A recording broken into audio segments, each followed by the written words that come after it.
Welcome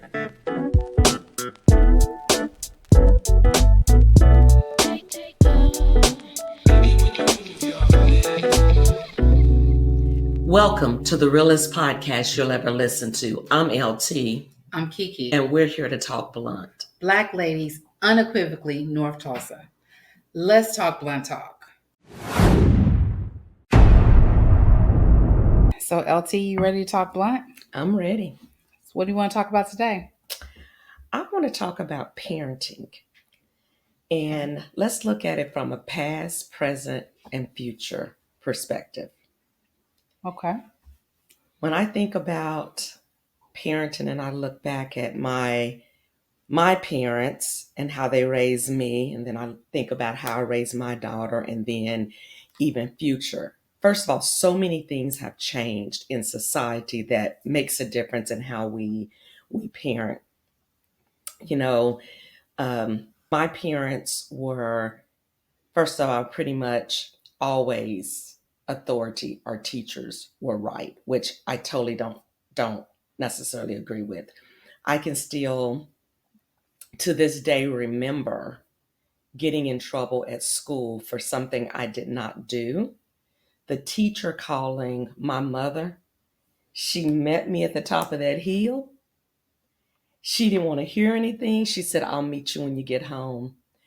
And what I got at home was worse than what I got at school. And at school wasn't any joke, because keep in mind, back in our day, teachers could still use paddles, you know? And so it never was a voice in it. It was, do not let the school call me. If they call me, there's going to be consequences. Even my mother going to work, you did not call her at work unless there was a problem. There better be an emergency. Being sick from school, I mean, it just was you better have a reason. We're going to the doctor's office. You better have a fever and we're taking you to the doctor's office. So you didn't say, "I'm sick and I don't feel like going to school today." Yeah. I mean, the lessons they gave us were pretty interesting, because I remember being at church, and back then they passed the tray. You know, you had where they took a benevolence offering, right? Yep. And they would pass the tray, and I was watching the adults make change. You know, like they take a $5. I'm afraid to know what you did. I'm afraid to know. They would take out $5, and then they put, they put in 5 and take 3 out, and then they pass the tray. So I'm thinking, that's an interesting concept. I'm about 6 years old. I'm like, I'm gonna make change for 25 cents. Literally in my head, I thought, and mind you, my mother's an usher, so she watching me like a hawk. Yeah, she watching. Ushers got you. I put my little accordion that she gave me for benevolence offering, which meant you put the whole thing in there, right? She gave me my little 50 cents or whatever, and I was supposed to put so much here, so much there. Right. You got Sunday school offering. You had all these offerings at the church, and she'd line up all my offerings before we left for church. And so I was giving my benevolence office, but I'm thinking, you know what? I can keep 15 cents if I just put a dime in there and I'll make some change. Girl, when I got home, you was working at an early age, wasn't you? You was figuring out how to work it. She looked at me, came through there, put that quarter in there. I mean, just like that. I was like, okay. But it wasn't, those were how we were taught our lessons. It was a village type of a thing. Oh, it wasn't like, I'm going to get you when we get home. It was right in the moment. Oh, we're getting you right now. I mean, I learned right then and there. Number one, don't make change out of benevolence for your quarter. You're supposed to put the whole 25 cents in there. Right. And number two, when we got home, she reiterated that if I give you something for church as a donation or offering, it's for church, not for you to try to build your savings for candy later. So I just think those were the type of parenting skills in the past that we were able to kind of learn from quickly. And you didn't fall out in the floor and have a fit about things. Well, you did, but you still got told. Well, if you did, there's going to be consequences for that as well. Yeah. When you were talking about that, I thought about an incident. We didn't always have a washer and dryer in the home growing up. Matter of fact, I don't think we got one until I was like in middle school. And so we went to the laundromat every Monday and Thursday. It was like going to church. It was religious every week. And sometimes I'd get a little sideways and Mama, I want some snacks. Mama, I want to play the video game. And it's a certain look. And she done told you no. And don't ask me no more. And I keep coming. You get whatever's in her hand. You get whatever's in her hand. Didn't I tell you? It wasn't later you're gonna get it, it's right now. You're gonna get it. I think some of those things I personally can say I carried over into parenthood, and some of those things I left behind. I agree. I think when you talk about parenting at the present, like where we are, there are definitely some things that I feel like my mother did what she knew was best. Right. But with all of the things that are accessible to us now, and when I started having children, it was different than when she was trying to raise us. Right. Now, I didn't want the school calling me. Don't be calling me. If I got to leave work, there's a problem. We're going to talk about it. That doesn't necessarily mean that the call is always right. And I'm going to encounter and I'm going to get to the facts. I'm not going to assume, but we still got to have a talk about why I had to get the call. Well, one of the things that we tried to do with our kids was to assess when you call mom and daddy and when you handle it on your own. Right. One of the things we missed out on in the past was there was so much authority and that oversight in what you did.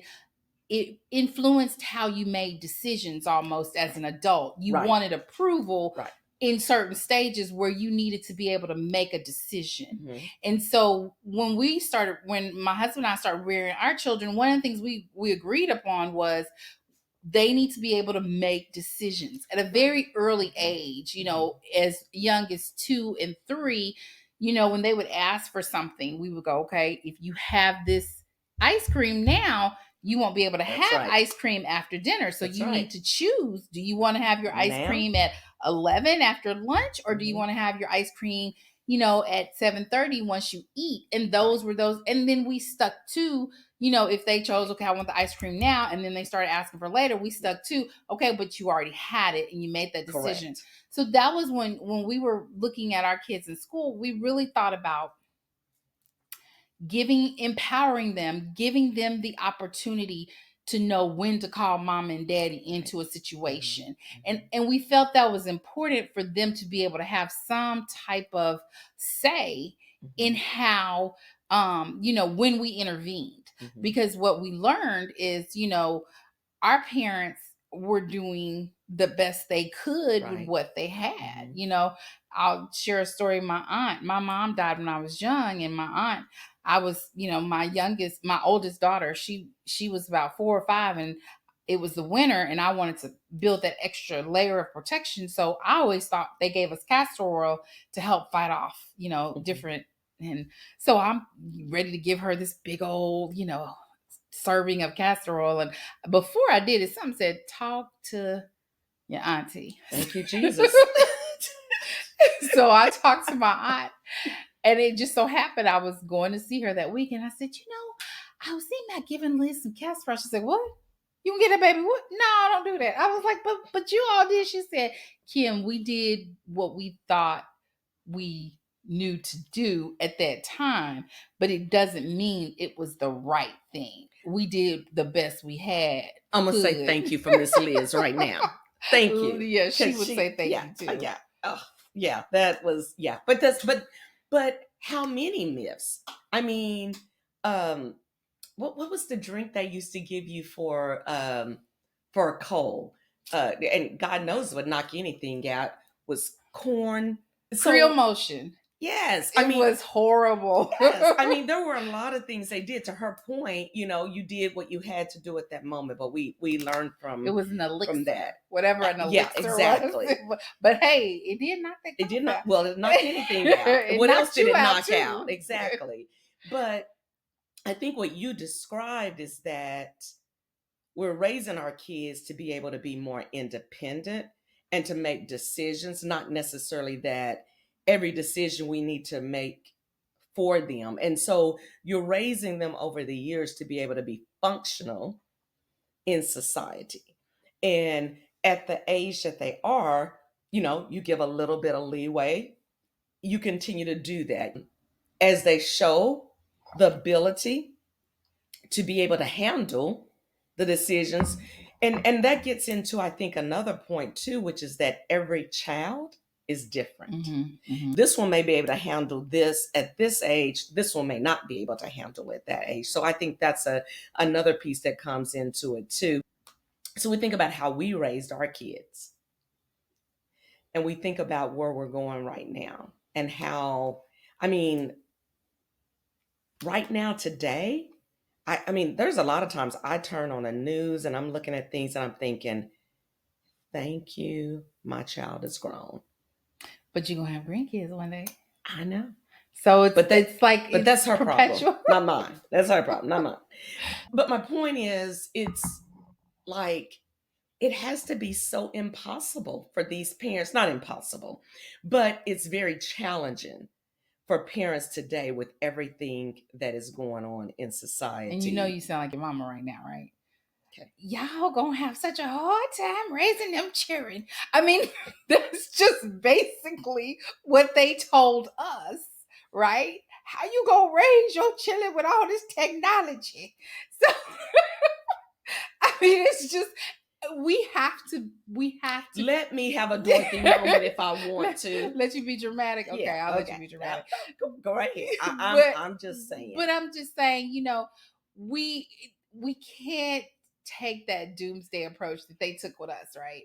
Because it was like, oh my God, MTV. I remember when that came out, my mom was like, that's the devil's workshop. I'm like, it's a music video. I'm not seeing the devil at work. But that was her thing, And now I look at MTV and I'm like, she wasn't that far from being wrong. I'm just saying. Well, no. She wasn't that far. She rolling right now because MTV. But anyway, I digress. I'm just saying, it was an outlet. One of the things I remember about TV during that time is there was a lot of awareness around AIDS, or a lot of awareness around wearing condoms, conversations that I wasn't getting at home that I needed to hear. So there is a place for media. And I think, a lot of parents, when you talk about the future, one of the struggles you hear, on the news is the social media time and how you monitor, the social media, how it's influencing and making children feel, and teenagers, and that impact of social media. That, I'll be honest, Snapchat showed up. I think my oldest was maybe junior high. So I kind of eased into the social media piece, but it's not in your face now. Now you see people at the store with small children, 3 to 5, and they're, TikToking away, scrolling, watching different things. So I think that's something that, as a mom, I didn't have to look at. I do think that there are boundaries that, as parents, we have to place on ourselves and on our children, and help our children understand, I'm giving you this boundary because I want you to be safe. Versus, I'm giving you this boundary because I said so. Children nowadays have so many outlets. I think that you have to be aware of when, what, we had a little Einstein. I sit live up in front of it and just go. It was just music, but there are so many different things now that influence children that parents have to consider. And I think, those are the things that they have to balance: when to introduce social media, when to purchase your child a cell phone, when to, have certain conversations with your children. It's different than when we were raising our kids. So I agree with you. I really originally wasn't really talking about technology, but I agree with you. And so, since you went there with the technology, it's very interesting, because one of the facts here that I was reading was that the average American family spends just 37 minutes of quality time together per day during the week. 37 minutes. If you think about, first of all, we had to eat dinner together. Like, when dinner was done, you came, 43% of American families eat dinner together every day, while 57% of families report sharing meals together sometimes. Yeah. I mean, and I know even for me raising my daughter, um, it wasn't always dinner time. I mean, together.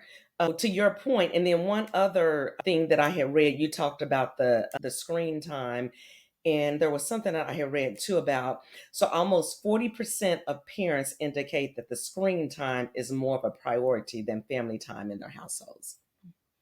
Well, and you know, you have to take studies like that with a grain of salt because you never know who all got interviewed. And there you go. But But we can relate to these we can facts. relate to those facts, yes.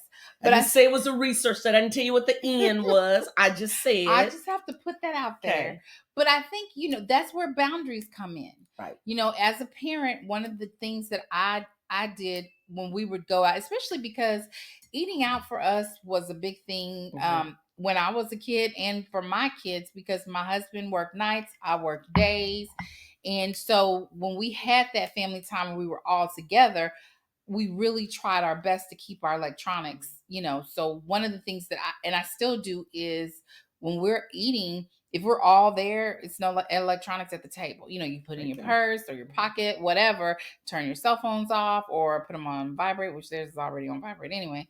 But that's one of the ways you can preserve some of your family time. That worked for us most of the time. It not necessarily when the rule got broken, I'll be honest, it was probably me breaking it to respond to an email or something from work. I was actually just thinking that it's really hard for as adults. I don't want to say promote that because I think we do promote that, but it's hard to enforce that when we're the ones who, right, exactly. Which gets to another factor there. 34% of parents feel too busy to enjoy family time, and 28% say work prevent them to spend time. So a lot of the times it is us sometimes that's introducing the screen time, social media into it. But I think we have to find that balance, especially when we're trying to raise a family. First of all, even outside of all the things that can raise our children, we never want to look back and we've missed that time. You never want to look back, and because you're only going to get that time once. You can't bring them back in their youth. So that's the first thing I think that we have to be mindful of.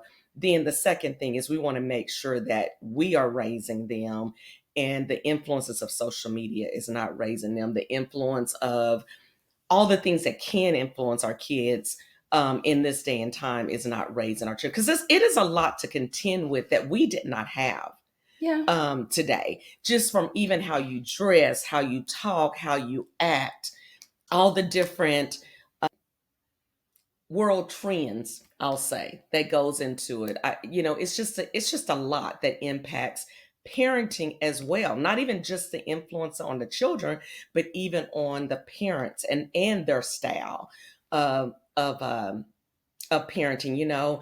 I was pretty sure my daughter hated me growing up. I was pretty sure she did, you know.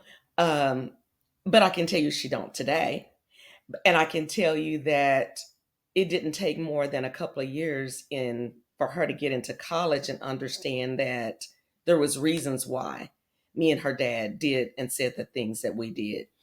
Yeah, and I mean I'll agree with. I remember one of the things that stands out to me when I think I had one on my hip and one walking, and then I was pushing one in the stroller, and I had a lady come up to me just out of the blue, and she said, you think they need you now? They're gonna need you a lot more when they get older." And I thought, okay, I'm changing diapers, I'm bathing, I'm feeding. What more How can much you? more are they going to need me?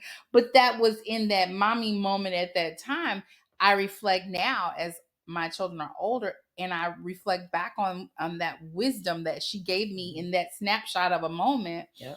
That was her saying what you had said just a minute ago. Enjoy this time. Enjoy it. It seems like it's hard now, but they're going to need you as they get older. That's right. And so I think that, you know, some of what you're saying is when you're rearing, raising and seeing your children, it's okay to have boundaries. Mm-hmm. They'll appreciate them more. We were laughing, my husband and I, because it was about 8:30, 9 o'clock, and we still got all our kids at home because they're making their way Yep. in the neighborhood. But It's not a bad thing. It's not a bad thing. anyway, we looked up and I was like, it's 9 o'clock. Everybody in the bed. And my daughter comes through. She's like, yeah, y'all put us in the bed at 8:30, 9 o'clock all our life. You expect for us to stay up late? So and that was one of those things we struggled with, because we were so structured around bedtime. But we both agreed that children needed to get that 10-hour plus rest, especially once they started school and everything. And even when they were so wiry, they jump out of bed, we were still very adamant about, even though you don't have to go to sleep, just rest your body, lay down, it's time to rest. And so it was kind of funny. We looked at each other and thought, okay, well, that works. We'll cross fingers on the rest. I go back to the wisdom that my aunt gave me. You do the best you can with what you have. Yep. So for parents of the future and those parents who are raising, I know rearing is no word, who are raising children now, I think you do the best you can, and you still have that village approach if you have a village. If you don't, there are other resources, counseling services, things of that nature that can help you if you feel frustrated, or like you're just not doing what you think you should do. There is no book that when you have your kid, okay, here is your parenting book. Nope, there's sign not here. a book. There's books, but they don't always get you there. It's nothing that's going to walk you through all the things you need to know. That's right. You just have to constantly, your faith, whatever your faith is, your belief, lean on your faith, and also just lean, into your family and your friends, and seek that inner voice that that you have, and trust that voice. If it's saying, your kids don't need to go to this party, maybe you listen to that voice. That's right. And even if they, I really want to go, everybody's going, okay, well, we're going to do something different today. It's okay to set those boundaries if that's a part of what your system and belief is, because you have to raise your family according to the resources that you have available to you. So one other thing that you said that really caught my attention is that you still had children at home. And all of them. I don't think that's a bad thing. I think sometimes, and I'm speaking specifically for African Americans now, sometimes we rush to leave home. Sometimes we rush to get them out of the home, whatever the reasons are. But I think if a child is doing what they need to do and they're trying to better themselves, as long as they are now I'm still old school. You got to be abiding by the rules in the house. You can't be walking up in my house at 3 or 4 o'clock in the morning, disrupting me. You still got a curfew. You still got, But as long as you're willing to abide by the rules, like, to me, they need to be able to stay there and give them the help and the support they need, because I feel like that's so many times why we end up out there. We're in debt. We've got all kind of things. And so we need to help them to be able to get to where they're going and get there freely without all the baggage and the things that they can bring along. Like I said, it all goes with respect, because you can't be up in my house, being disrespectful. So that's the first piece. You got to be doing the right thing. But as long as you're trying to do the right thing, I think it is okay for them to be there and for us to help them. And because so many times I think that's why we end up, or our children end up in the situations that they're in, because they jump out there too fast. I see that. Yes. A matter of fact, a colleague shared with me about a week or two ago that his son had chosen to come home and not go to college. He was in college. He decided to stop out, come home, work for a while, and he said, "You know what? I'm okay with that. I'm okay with that as long as what you just said. As long as there's respect and there's contribution." And I think, again, it's what the family values are. His was, you need to be contributing, Right. You're an adult now. This isn't you coming home to kick it with mom and daddy. Right. This is you coming home to figure out your next step. That's right. And we're here to support that. And here's how you can support the house. And I agree, there has to be boundaries when you have adult children living with you. Right. They need to be able to respect the house rules, and you also need to be able to give them some freedom. But again, Correct. there's that balancing act of them being an adult and you being, a parent, and thinking that they're still not going to take all your advice. Right. They're still, Right. And that's Right. not a condition of them being in the Right. home. Is you doing what I told you to do. Right. When it comes to certain things. So I think there's boundaries on both sides of it, but I think there's a lot of positive outcomes to generational living. Some cultures have done it for years. Absolutely, they have. And I think That's right. Economy is kind of forcing us to That's do right. some of that now. That's right. The prices of houses and cars and everything is so expensive.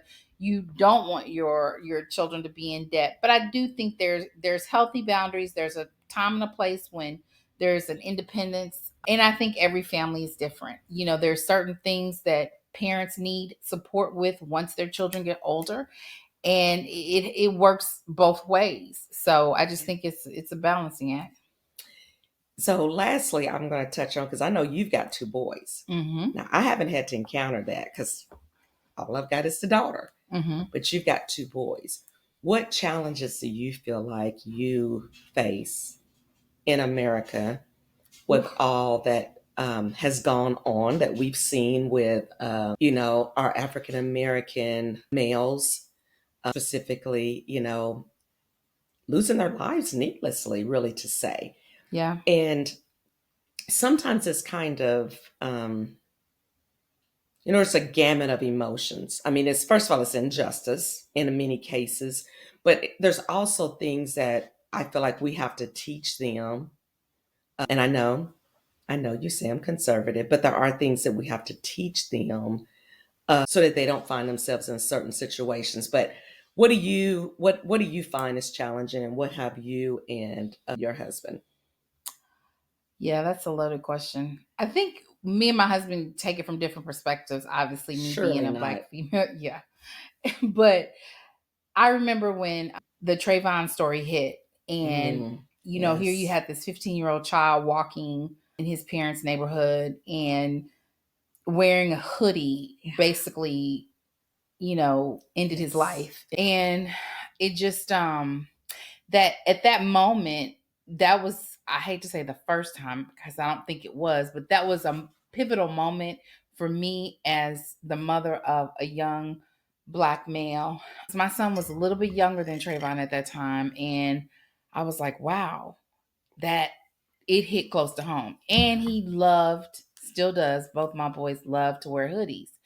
And I remember one Christmas, one of my friends, she had bought my son a hoodie. He's a big Saints fan, and so she bought him some hoodie. And Poor child.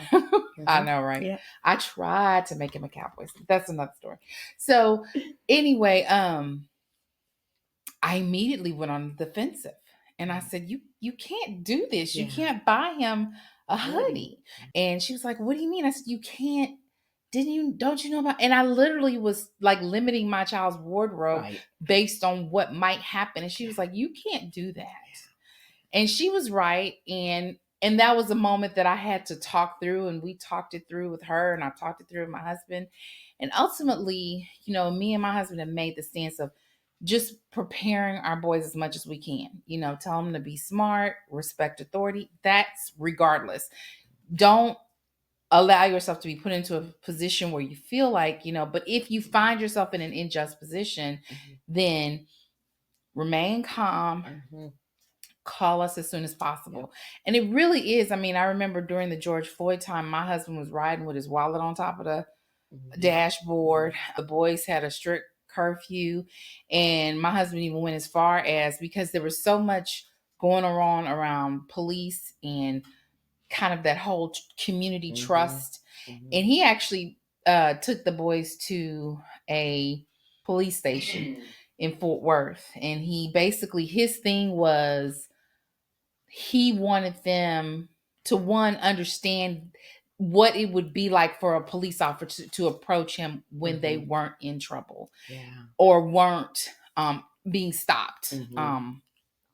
not associating police with trouble, so to speak. Mm-hmm.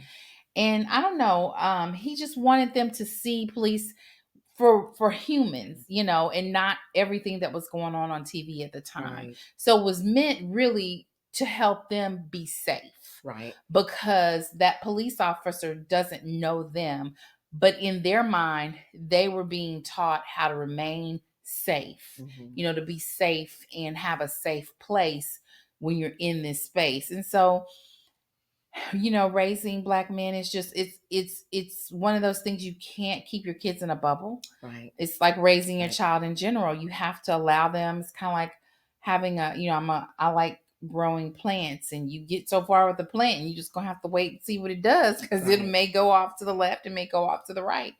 And I think to some degree, there's you raise your children, you have to trust that everything you've piled into them, and all the nutrients and all the love and community that you've given them over the years will lead them on paths that will, you know keep them on that path that you hope for them, or what's best for their life and what they want for themselves. Because I think a lot of time as parents, we can interject ourselves into our children's lives, and we have to come to a realization that they have to live their own life. Yeah. And so it just is one day at a time. But I think as parents, again, raising boys, you do with the best that you can with the resources you have.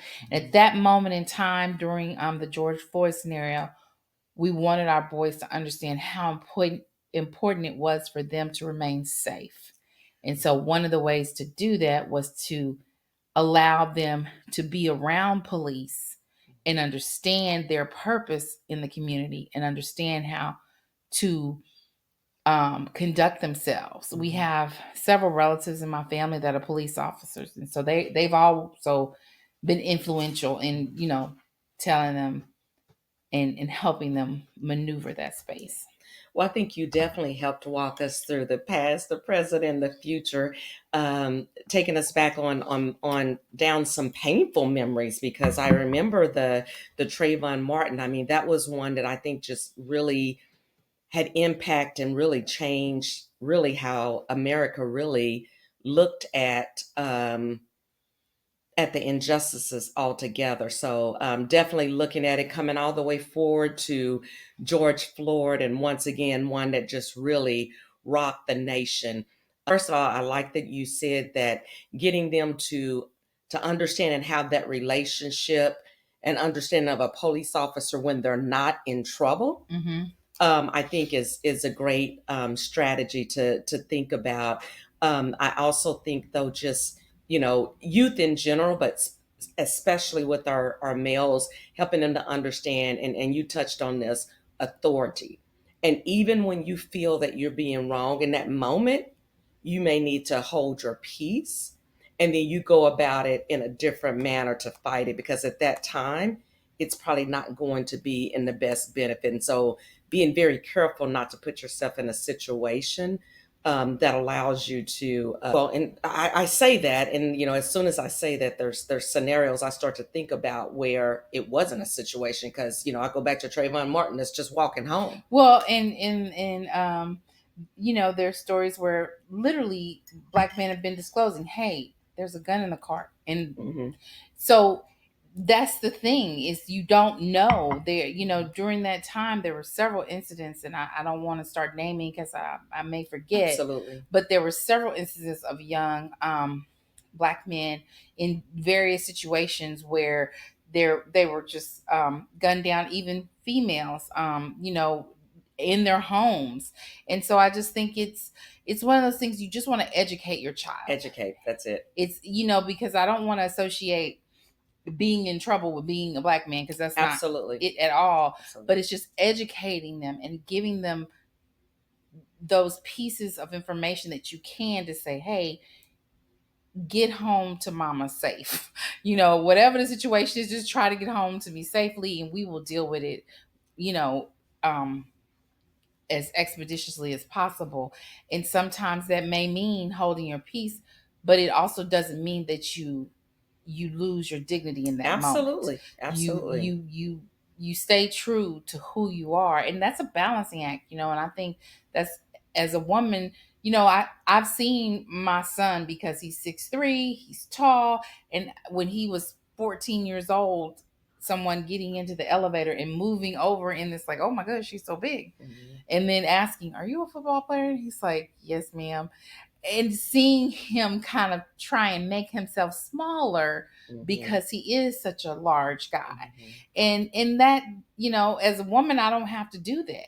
Right. But as a mother, seeing that, I want to be able to tell him it's okay to be yourself, and it's okay to be 6'3" and 200 pounds, and not, and be respectful in your space, because you can't change who you are. Right. And so we've gone a long way in talking to him, and my husband talks to them probably way more than I do, about just staying safe, being respectful of females, just being respectful in general, as young men. So, in closing, can we agree that probably some of the best things we can do is educate? And of course, I'm also a firm believer, as my daughter always laughs at me, when nothing else fails, pray. Yeah. Educate them, and pray for them. That's what you got to do. I think it's a wrap. That's blunt talk. Blunt talk.